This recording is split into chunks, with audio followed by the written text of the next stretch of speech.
What is that? You know what this is? No? It's an outhouse without the house. Huh? Just do your business. Nice little hole down there. Don't need the house part because there ain't nobody to see you poop. Imagine getting mauled by a bear on the toilet.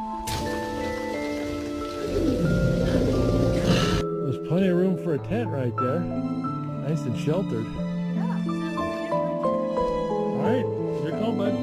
Might be a little hesitant to build a fire under this tree, but I don't really need a fire this weather. Alright, well, you can do this.